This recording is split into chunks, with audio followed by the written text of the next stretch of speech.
You have 30 days to get your affairs in order. I didn't do it! They're sending you to San Quentin? Yeah, damn! Teach me how to survive in prison the way you did. Wait, what? Welcome back to Frames Mastermind Productions, and today we are going to be looking at the top 10 greatest comedy movies of all time. If you are new to the channel, don't forget to like, share, and subscribe, and let's get started. At number 10, we have Hangover. Oh my God. When I watched Hangover, I couldn't stop laughing. I honestly think that is one of the best comedy movies ever made. So that's why I have it at number 10. And that's why I'm making this list. It kind of inspired this list because I think all of the characters were perfectly cast, and I think it was a stellar performance from everybody from top to bottom. And I recommend that you watch it if you haven't checked it out yet. Coming in at number 9, we have the iconic Friday. Friday has lived on throughout the years. It has got a new life on TikTok with the Dear Hi Miss Parker thing or whatever it's called, and that kind of really inspired me to go back and really rewatch the film. And I could say it's my favorite go-to film once I, spark up a joint and just sit back, relax, and just want to have a good time and enjoy a good laugh. So I would definitely recommend everybody go and check out Friday. Coming in at number 8, we have the Chicago classic Ferris Bueller's Day Off. Ferris Bueller's Days Off is an amazing film about conning your parents to enjoy an extra sick day with your friends and get out on town, go have fun, and just enjoy life and be youthful. And man, I would trade anything to go back to that time with no responsibility and just being carefree and being able to do whatever I want. And this film definitely brings me back to that time in life, and I definitely think that it is worth the watch if you haven't seen it yet. At number 7, I have Ted. Ted is just an amazing story about a boy who was searching for friendship at first, and then he just had this amazing connection with his teddy bear, and his teddy bear just happened to be able to speak, and that just carried over to his adulthood.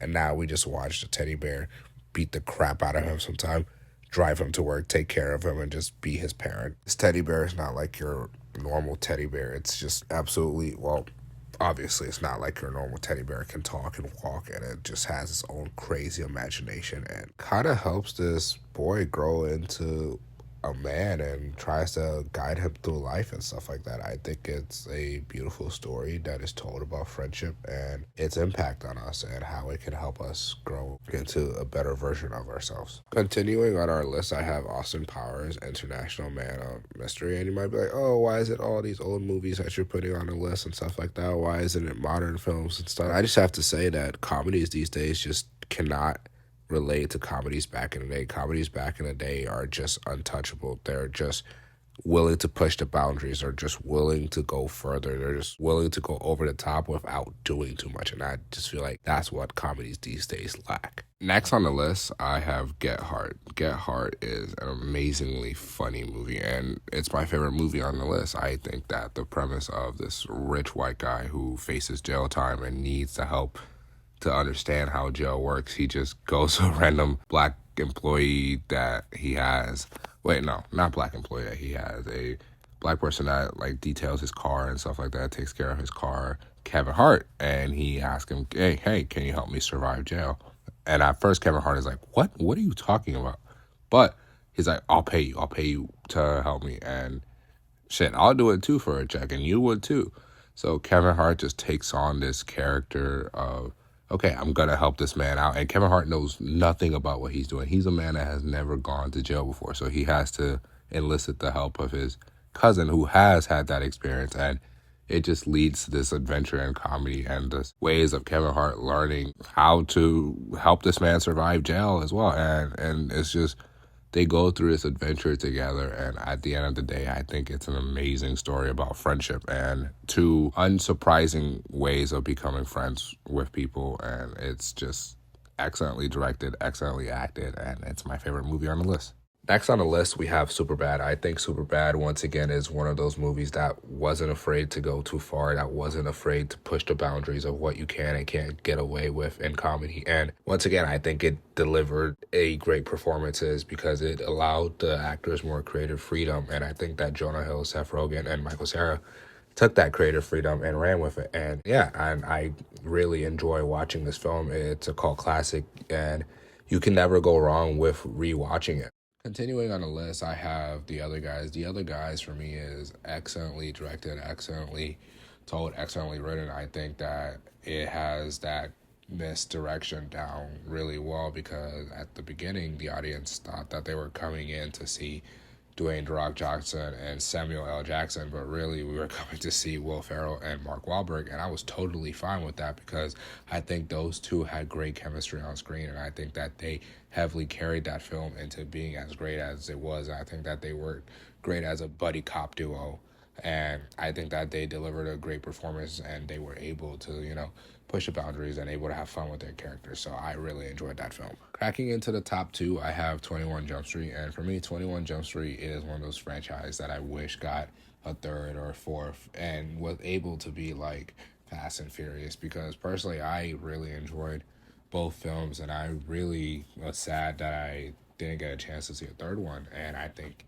that the audience craves a third 21 Jump Street because I think Channing Tatum and Jonah Hill deliver great performances, and I think that their chemistry on screen is amazing. And I really wish that we got to see them grow old together and really retire their characters and maybe have kids and maybe move into a new phase in their life. And hopefully that they come back and maybe make a third installment, because that would be amazing.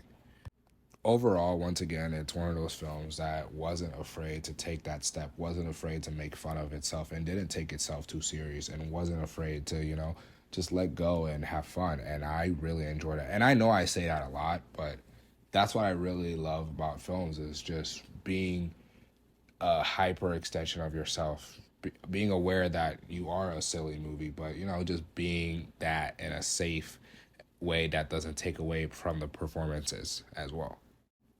Next, we have Rush Hour. Rush Hour for me is the one movie I can watch 50 times and never get tired of it. I think Chris Tucker and Jackie Chan, once again, have great chemistry on screen, and I really want them to come out and do another installment because I just want to see that their characters wrap up their story, and I really want to see how they grow up and, how they have their own families and have their own kids and stuff like that. So I really want to see the installment wrapped up. But once again, it's one of those series that really did a great job. It took Chinese culture and mixed it with American culture as well. And I know that some of the jokes wouldn't fly nowadays, that how it flew back in the day. And I've realized that times have changed, and so that might not be acceptable. But I really think that those jokes for that time period really elevated the film and really made the film better. And I think that if we allow them that same creative freedom, then I think that if they do come back and make another installment, then it would be really amazing. So with that being said, don't forget to like, share, and subscribe. And thank you once again for watching Frames Mastermind Productions. And I hope you have a great day.